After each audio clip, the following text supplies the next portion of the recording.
Hi everyone, welcome today to one of the product session. So the next speaker doesn't really need any introduction. I think at that point we all know Jenna Makowski, Senior Product Manager at Axim. And she's here today to talk about content libraries, which is I'm sure a topic a lot of people are interested in. So without any further ado, please welcome Jenna Makowski.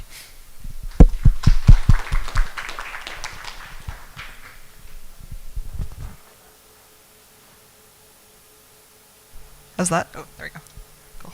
I feel like I'm in prison up here, like I'm computer jail. I have to come to my laptop to switch, so I'm going to move back and forth between. Great, so welcome. I'm glad everyone is here. The title of this talk is Reimagining Content Libraries, and the tagline for this talk is really important. I want to take a minute to walk through the tagline. So this talk is in part about a vision for content libraries, but you all are tired of hearing about visions for this project. We're also going to talk about the roadmap for content libraries, and finally, the actual delivery plan for content libraries. For folks who may or may not be as familiar, content libraries has been a project that's been kind of ongoing in the community for a number of years now. It's gone through a number of iterations. If you have questions about that, I'm going to point you right to Marco to answer that history. But we're collaborating together to create this sort of new vision and this new approach to libraries. And I'm really excited to see all of you here because I'd love your input on this. This is an iterative project. We're going to be developing this in phased releases as we go. What we're talking about here is kind of the MVP or the first phase of this. But this is key to the strategy of the platform and the learning environment going forward. Okay, so I'm going to start with a little exercise here. I'm going to put an image up on the screen, and I want you to tell me what you see. And this is not like a trick question. This is a very literal, question. What do you see? Yeah, studio, I heard. What else? Course outline. Yeah, those are the answers I was looking for. Right, this is obvious, right? This is a course. How many folks in this room are actually course authors or on course teams or working in studio day to day? Yeah, so you're very, very familiar with this environment, right? This is the studio authoring environment. So in doing a number of different interviews with course authors and course teams, course authors obviously also see courses, but they also have different perspectives, right? There's other things that they see when they look at courses in studio. Here's a couple of examples. This is coming from Harvard Medical School. We have dozens of courses. We want to extract lessons, and by lessons they mean full sections, and deliver them independently. We want to create custom learning pathways by remixing lessons from different courses based on custom learning needs. So they're looking at their courses and they're seeing opportunities to break that content into, I've heard lots of terms for this, micro-learning segments, sequenced learning pathways, like smaller chunks of content. They want to take their courses and extract bits of it and deliver it incrementally in small micro-learning environments. You currently can't do that with our courses, right? They're prescriptive outlines. Once the content is in the course, that's where it lives. This is an example from, I think this is from Western Governors University. We want to create hundreds of different units, and they mean unit literally, like in the studio context, a unit, and align them to the first-year general education competencies for undergraduates. Then learners can mix and match units based on their prior knowledge and only complete the material that they actually need. Sometimes learners don't need the whole course, they just need a couple of units from them. So Western Governors University is interesting because they are a competency-based institution. They're interested more in making sure their learners align with the competencies that are needed to match them to skills in the job market, rather than a full-on four-year degree. And so they're looking at the possibility of, again, kind of like small units, micro-learning content. What's interesting about this use case is it's a little bit different from Harvard. They don't want to take the course and break it apart. They want to start with the content first, and then just build the content by itself, right? They want more flexibility in the authoring environment. And then finally, this one, I think this one came from one of our Spanish consortium interviews. This section is good for another course I'm teaching and I want to reuse it. I don't want to create it from scratch, which is the current situation for authoring in studio, unfortunately, right? You have to, if you want to reuse content, you just have to create it again and again.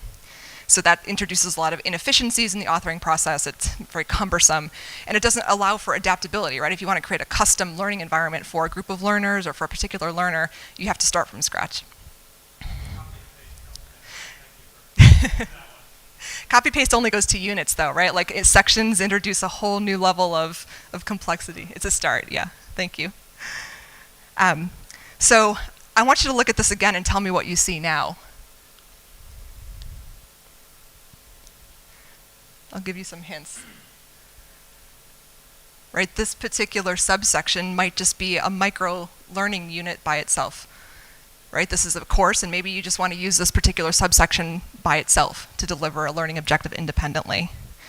Or maybe you want to do that just for this whole section. Here, so we have a bunch of units. Maybe each of these units could be its own specific thing. Right, we need to break the course apart. Within the unit, maybe this individual text block could be its own thing with a learning objective. Or this one question, right, or a set of questions like some sort of summative or even like a formative exam could be seen as an independent learning unit. Or maybe this video by itself has its own value as a standalone piece of content. When I start to look at this now through the eyes of all of these user interviews, when I look at a course, I just see a bunch of content, right? And that content has a lot of different potential. This content could be reusable. Maybe you want to reuse that section in different courses, like a number of the professors at the Spanish Consortium want to do. This content could be remixable. Maybe you just want to create a single course and then swap out one section with another course so that you're able to meet like localized learning needs without having to change the entire course structure. Shareable. Like, imagine how much we could empower other instructional designers by sharing content, being able to remix it and share it across instances. Think even beyond Open edX, right? Like, we've got an amazing authoring environment. What if we could deliver that content in other LMS environments? Why not? And this content can exist independently from a course. So again, what would it take to create content by itself outside of the course outline? So for folks who may not be as familiar with the current authoring environment in Open edX, it's a very top-down process. So you start with you literally start with the course title. It's the first field that you have to input in Studios, like what's the course called? So you're thinking right from the get-go about a course, right? It's a singular course, a singular delivery. And then from there you create the first section, and then the subsection, and then the unit, and then the content, right? Then the videos, then the quizzes, then whatever supporting materials you need. So it's a very top-down approach. This is my visual diagram for that top-down approach, right? You start very narrow, and then you add the content as you go. What we're proposing here is this will always be true. Like, this is we're not trying to replace this, right? Like, there's always going to be a need for creating courses like this, and that's amazing. What we want are more diversified pathways for content authoring. So we could invert this process, right, with this new libraries infrastructure. What if we start with just the content, right? And that's what this is meant to display. You start with just the content. You create a bunch of content, and then you narrow down and you decide where you want to use that content. Do I want to use this in another course, in 18 courses? Do I want to use this, maybe I don't even know what I want to use this for, I just know I'll need it later. So that's one way to do it. Maybe you just want to create like individual bits of content one by one that are by themselves in isolation. Maybe you want to create just single sequences of content. So this is just meant to sort of abstractly visualize. There's a lot of different ways to think about putting content together into a sequential learning pathway, and that's what we want to enable with content libraries. So this is just another way to kind of say the same thing. So there's different ways of organizing content, right? We have a course, which is a linear sequential stack of content that delivers on a learning outcome, right? Again, that's our bread and butter. We're never going to replace that, right? That's what we do. But we just want to diversify that and create different options. Another way of organizing content is a database. So a database is a non-linear, non-sequential pool of content that can be used in different ways. And I see these two things as going together, right? You have a pool of content in a database, you draw from that pool of content, put it into a course. So we did quite a bit of like market research as we were building out this project. There are quite a few learning databases out there already that we can learn from. in this context. I don't think we don't want to necessarily do what everyone else is doing just because they're already doing it. I think Open edX has a really unique value proposition, and I'll kind of explain why as we go through this. But I think it's important to understand, like, what do other library or content databases look like? How do they work? So this is one of the biggest examples. Has anyone ever used OER Commons? A little bit, yeah.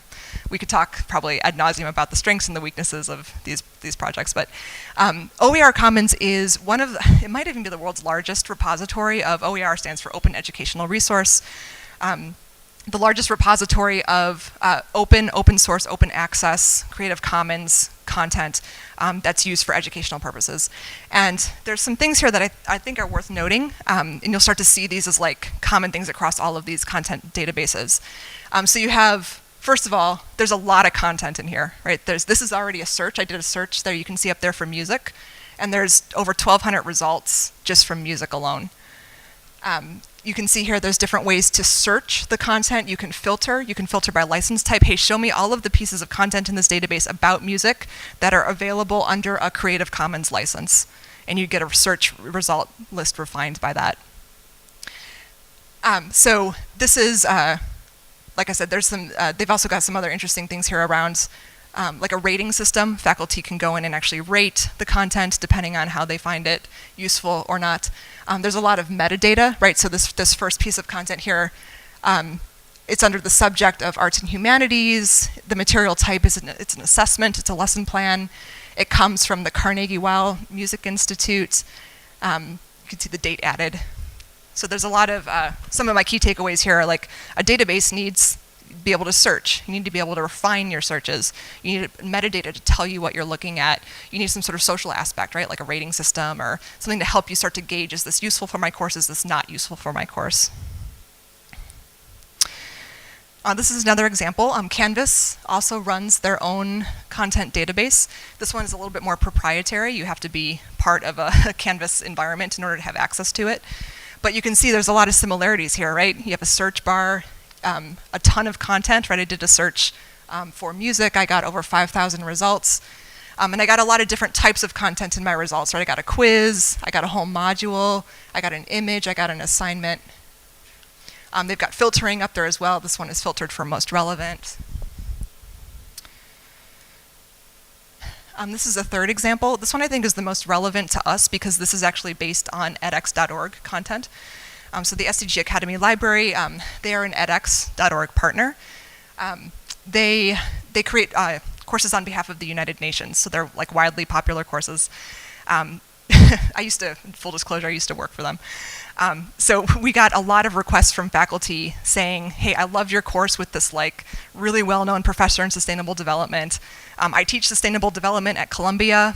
I would love to use a section from that course in my class. How can I do that? And we'd have to tell them to go like use the course. And they're like, well, I don't need the whole course, I just need the videos. So we created this we basically pulled the course apart, took all of the videos from the 50 courses and put them into this index database. So you can search all of the edX.org content in that course by language, by lecture, by series, by subject. And it was our response to be able to say to a faculty member, here's a database, you can just go find the content and use it in your course. And we have LTI integration with this.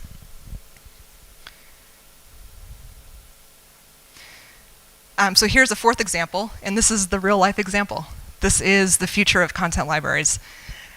So this is the design that we have up and running for content libraries v1. So you can start to see we're pulling on a lot of what we learned from other databases in the space, right? So the ability to house a lot of content in a library is key. So you can see here we've got just the like mocked up prototype, but 567 components in this library. We'll talk about collections in a little bit. What I think, and things like the search bar, right? I want to be able to search all of my content in a library. We've got metadata over here. So Redwood came with tagging. We're going to expand the tagging capacity to libraries. So if you want to tag your content by subject, you can pull in your own taxonomies. We've got other metadata captured here, like who created it, when was it last edited, when was it last published, which courses is it being used in. What I think makes positions OpenEdX to have a really unique kind of value proposition in this space is that if you look at something like OER Commons, it's just individual pieces of content, right? It's like a video, it's maybe a couple of questions or a quiz. But with the way that, with the like robust authoring environment that we already have, like what would it take for libraries to support a full section in a library? Like what if you could create a whole learning sequence independently in a library and then stick that together as like an individual like learning objective? So you can see here that's where we're going with it. So home, components, collections, there's a tab up there for units. The next step for that would be sections. The next step after that would be subsections. So having this robust capacity to pull in any kind of content from your course, whether you want to start with the course and put it in the library or just start in the library and start to create content there. Libraries are going to support that. So there's something I want to address in terms of the like legacy libraries, right? So libraries are currently used for one very specific use case, and that is to randomize pools of content. And that's obviously we're going to continue to support that and build that into this new environment. I know for a long time we talked about moving from V1 libraries to V2 libraries, and we are going to stop that. We're not going to call this V1, V2 anymore. This is libraries. We're just moving from legacy libraries to libraries. We're going to continue to evolve this feature, and I'm going to go through all of the epics that we're including, the milestones that we're including in the first release here in a minute. But before we get into kind of the nitty-gritty, there's a couple of things I want to make sure we're all kind of on the same page on. Because of the sort of legacy use of libraries, this is really forcing us to think more broadly about the concept of libraries. And it's kind of like it's introducing a new way to think about libraries. So the new way of thinking about libraries is that libraries can enable any kind of generalized content reuse. So if you want to reuse your videos in different courses, you want to reuse a whole unit or a whole case study in different courses, you can do that. It's not just about being able to randomize, it's about being able to reuse anything once or many times, or to create a problem bank and randomize from that problem bank. That's also a use case that we'll be supporting. So here, like randomization is just one way of presenting reusable content. There's many other ways as well. And so this kind of demonstrates that here, right? This whole section could be reused, this whole subsection could be reused, this unit could be reused, and so on. Another way of thinking about libraries is actually like the traditional way to think about a library. Libraries can hold and manage large and diverse sets of content in the same way that a real-life library does. Right, you walk into a library and you have a shelf over here with the history content, and a shelf over here with the science fiction, and a shelf over here with languages. Libraries in our OpenEdX environment, we want to start thinking about them in that way. Right, you might only need one, or maybe two, maybe one per course, depending on however you want to structure it. But the idea is that libraries can hold a lot of different content, and we're going to be building in some content management tools to help make that possible as well. But this is another, I think, pretty kind of like a radical shift from the way we currently think of libraries in the authoring environment. Okay, so as for the actual roadmap and plan for the project, so this is obviously a huge project. We've been working with, OpenCraft is working on the back end. We've got Schema Education doing all the design work. We've got, actually, the designers are here in the room, so if you have questions for the designers, I'll be happy to answer them. But we have a number of milestones that we've identified, and we want to make sure that we're releasing this in as agile a way as possible so that we can be getting feedback as we're doing releases. We're aiming to have a working prototype by the end of the year, if not sooner. And then we've got some phased work after that as well. So the first major milestone is actually the biggest out of all of them. This is the reimagined library homepage. So again, this is our new repository for content. We'll have the ability to search for content in different ways. So if you want to do like refine a search by what's been most recently modified in your library, you can do that. I'll talk about collections in a moment. Adding new content to your library, we're going to be using the exact same authoring environment as Studio, so there's continuity there in that experience. But from a library, you can create a new text component, a new problem component, a new open response assessment. So all of the creation capacity that you have in a course in Studio is going to be replicated here. So you can follow, nothing new to learn, no new learning curve, all the same text editors, everything here. Epic 2 is collections. This is a net new feature, a new capability for libraries. So again, to kind of go back to the real life library metaphor, you have this shelf for history, this shelf for languages, this shelf for business. Think about collections like shelves in a library. So within a library, you can create lots of different collections, right? So if you wanted to do like a collection per course in a library, you could do that. Or if you want to have a collection per exam, or a collection just for topics, right? Like this is my collection of algebra content. You can do that. So these are some of the current designs around how collections will work. So this is an empty collection page. You can create a text block, a problem block within this collection. And then also within the library, you can organize your collections as well. So you can search for collections. You can look at your most recently modified collections. So you can kind of treat collections like you're treating your content. Epic 3 deals with content sidebars. So the purpose of content sidebars, kind of the value add here, is to help you identify what content you're looking at. Right, I think that's been one of the big pieces of feedback from users, is that if I'm going to have all this content in my library, and a lot of times my questions look very similar, right? If I'm creating this big pool of questions for an exam, how do I know what I'm looking at? So we're developing these sidebar experiences that will show you how the content is tagged, which might help. We'll show you when the content was last modified. We'll show you, who's using the content, which courses it's being used in. So we're trying to create like this metadata environment where you can think of these like index cards in a library, or catalog cards, right? The catalog card tells you, like at a glance, like what is the content that you're looking at. Epics 4 and 5 are just about creating content and tagging. So again, here we are drawing directly from the experience in the courses. So you can create text blocks, you can create problem blocks, you can add tags to your content directly in the library. This is going to look exactly like it looks in Studio, just in libraries instead.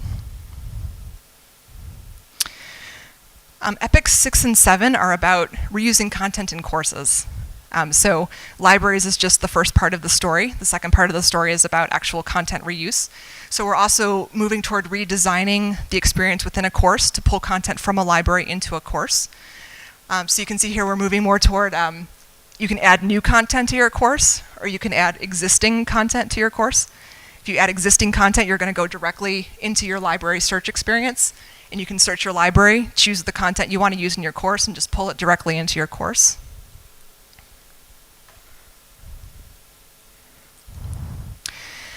Epic 8 is a new feature as well. We're calling this the library sync page.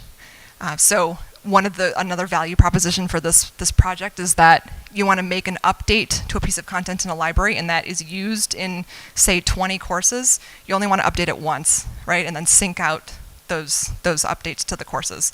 So this is a new notification space in Studio, so that if you're in the course and somebody in the library updates your content, you come here, you get a notification. You can see, you can review what the updates are, view the existing content, view the new content side by side, and then decide, do I want to update or do I want to ignore this? And I think, yeah, so that's kind of the MVP experience, right? So these are all of the epics that we're looking at developing for the MVP release.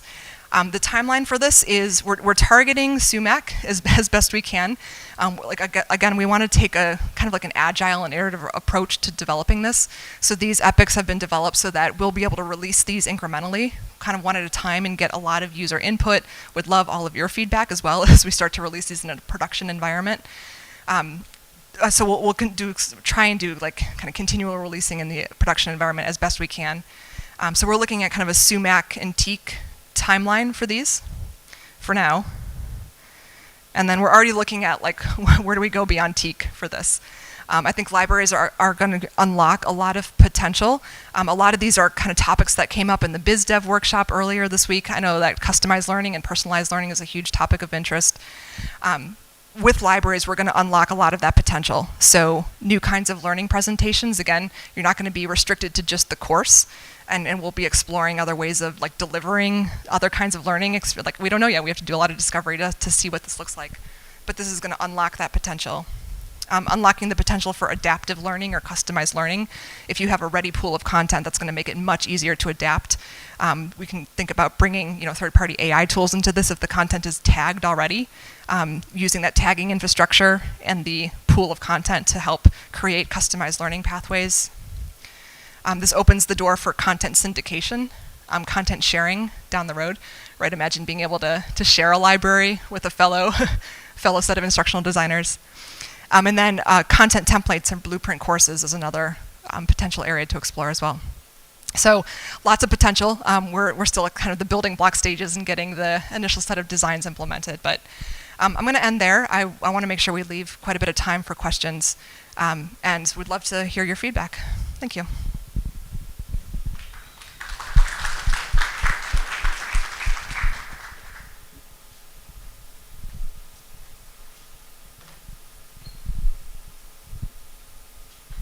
Hi everyone.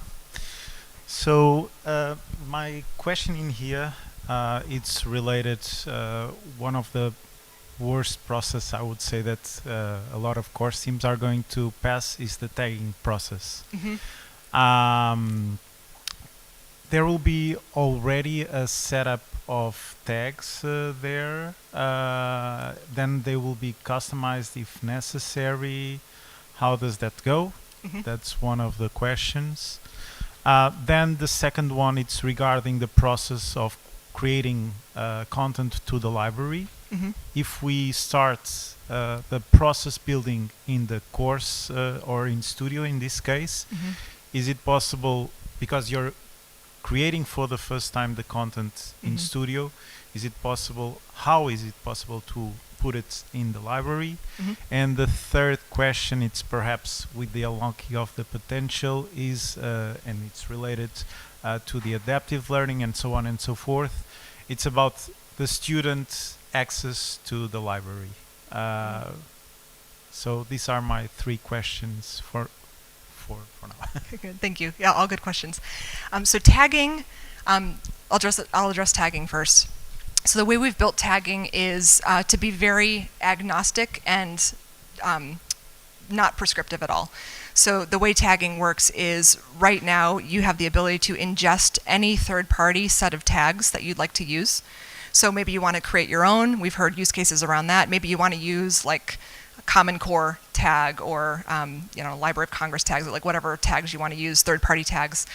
So the current workflow is that you import that taxonomy, and then those tags are available in any course for course authors to choose to add. So there's a little bit of an administrative step, right? There's got to be some sort of organizational strategy right around which tags that you're using, and we want it to be totally agnostic to that. So we see this as building a core capability on the platform, but however instances use it is like up to you. We don't want to be prescriptive about that.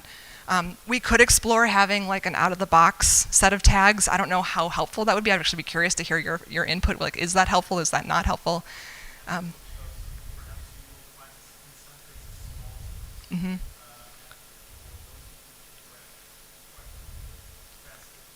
Mm-hmm. Yep. Yep. Yep. So that's good feedback. Your second question around moving the content from a course to a library, that's going to be a very fast follow feature. I'm not sure what we'll call it yet, like export's already a loaded term, but being able to like basically take your course and dump it into the library. The challenge right now is that in our first phase release, libraries will only support components. And so you can technically do it manually now, but it would just break your course apart and dump all the components in the library, and that may not be helpful. But as soon as the second step for libraries is to support units and sections, and as soon as that infrastructure is built, then we'll have some sort of feature that, like a point and click, like I want to take my course and put it in the library, and then organize it from there. The tags follow the content.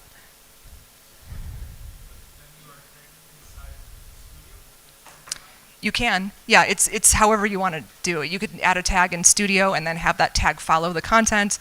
You can add more tags in libraries. It's all very flexible. Yeah, Good. And your third question was students. Yeah, I mean, right now we're developing this as an author-facing tool. That's like maybe like phase 4 or 5 potentially. But we actually have a couple folks in the community who have built similar projects like this. There's a company called MRI Online. They've built a learner-facing pool of content, and the learners kind of pick and choose, hey, I need this credential, and then like these 10 things are tagged with that credential, and I choose 3 of them, and then I achieve that learning objective. So I can see us, we could explore going that direction for sure. Yeah, John. Thanks, Jenna.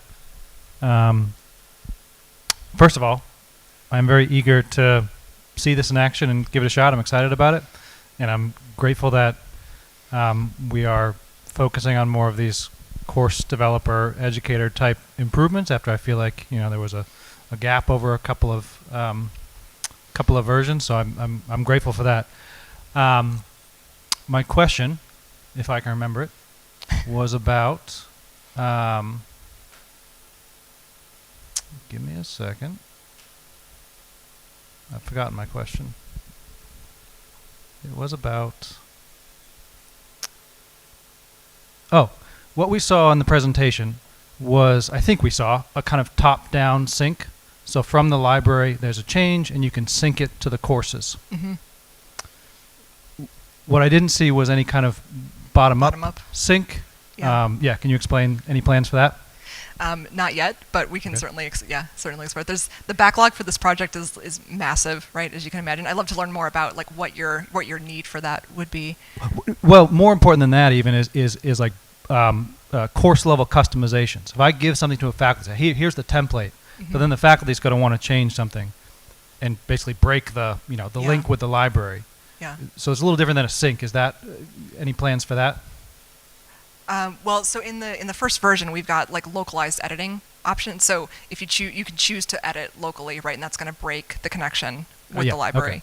Okay. Yeah. Is that what you're? That's exactly it. Yeah, and I think that would be a very common feature. Like, hey, here's our template, but everyone's going to want to change it and tweak it for their own purposes. Yeah. So I'm glad that's in there. Okay. Yeah. Thanks. You can tap Marco's brain too. Marco is probably the most knowledgeable out of everybody in this room about libraries. You mentioned that you can create per course a library, but how is it then going to work with getting access to the library? So, for example, I have a course, I develop a library, and now then one of you wants to use it. How can you then access it? And also then, if in that course you want to make changes to that library, add components, who is then the person who's going to be able to do it without messing everything up? Yeah, this is where we need to tie into the new roles and permissions project that we've been working on as well. So editing libraries needs to be a set of permissions. Like we're going to have to develop sets of permissions around library access and library editing, and make a decision. I mean, I can see us having a custom or an out-of-the-box role where being able to edit a library is just a permission that goes with course staff. But then having that as a permission, so at the local level you can decide, do all course staff have this permission or not? We can remove editing library content as a single permission, and then being able to customize from that, if that makes sense. One follow-up before I give it to her. Does that mean that when everyone will be able to see all libraries, or is it something that we then can choose? No, I think it probably makes sense to start with like the same course level permissions applied to library level permissions as well, out the gate, and then customize from there. So let's chat. I'd love to hear more about your thoughts. Yeah. Thank you so much, Jenna. That was an amazing walkthrough and demo, and just want to echo John and thank you for creating more course author tools. This is a little bit of a comment and a question, I guess. So as a course author, I'm sort of sitting here and I'm like, okay, like what would be a better workflow for me to actually like build this content in the library and sort of tag it for export, or would it still be a better workflow to actually build the course and then do the reverse? And so I would just be curious to know, like, if you right now have any sort of thoughts on what long-term the workflow might look like, or if you're still not quite at that stage yet, because for me, it always comes down to like, what's the most efficient way, to build content and to have it quickly available? Yeah, I mean, I think it largely depends on what you're trying to, like, what's your ultimate goal or deliverable. Like, so for example, if your primary goal is to continue building courses and just be able to swap out, say, like, this section needs to change for this group of learners. I just want this whole course, but I want to take a section and replace it. That it may make sense in that case to start with the course first and then use the library to do your, like, substitute content. Whereas organizations that want to just build, like, sequence learning pathways, it may make more sense for them to start in the library. So I don't think there's ever going to be, like, a right or wrong answer. It's going to be just largely dependent on what are you trying to accomplish, and then what's the best path to get you there. Yeah. Just a note on that is I think that that question points to some of the most challenging parts about this project, which is, like, your authoring team size and context is going to dictate a lot of how you self-organize and how you even use the feature. So some of it is a little difficult to predict, right? Like, collections are a single level depth organizational scheme. Taxonomies and tagging are a multi-level depth organization scheme. Should you author first in courses and then import to libraries, or do it vice versa? Like, maybe you're large enough as an organization that you want all your video editors to produce in video libraries. You don't ever need to worry about where it goes in the course. But maybe you're small enough that splitting that out and making your video team work outside of it just doesn't make sense. So size of your authoring team, like, how centrally managed is it? Like, we will always use the same intro video for this university, and so we're going to centrally manage that. Like, all those factors dictate authoring complexity, but hopefully over time it won't matter. It'll be flexible and you'll be able to kind of pick and choose. But yeah, and that's another reason why we wanted to make sure we're delivering this kind of, like, as iteratively as we can. This is not, like, these designs are nowhere near set in stone, right? We're going to do an MVP of this and then get user feedback, and we're going to continue to evolve this as we understand better how it's used. But again, like, I guess one of the guiding principles is to go back to the state of Open edX. Like, we want to design this in a very generalized way and as highly customizably as we can, so that we're not being prescriptive about, oh, now you have to start in a library to author. Like, that's not going to be the case for everybody. We want to make sure we preserve that flexibility.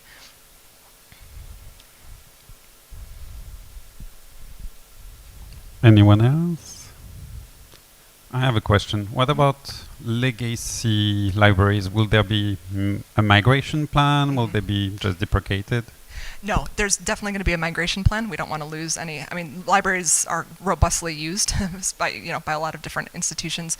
We don't have an approach completely designed yet, but one potential approach could be we use the collection infrastructure, so that every current library, because one of the biggest pain points I've heard from users is that, I'm using libraries now and I'm creating a course, or I'm creating an exam, and I have to create, like, 18 or 30 or 50 libraries just for my one exam. And that's what we want to avoid.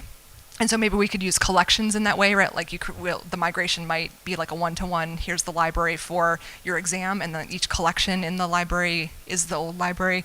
We don't have an approach spec'd out yet, but we will have a migration plan. No other question? Well, thank you, Jenna. And Thank you. thank you. Have a good day.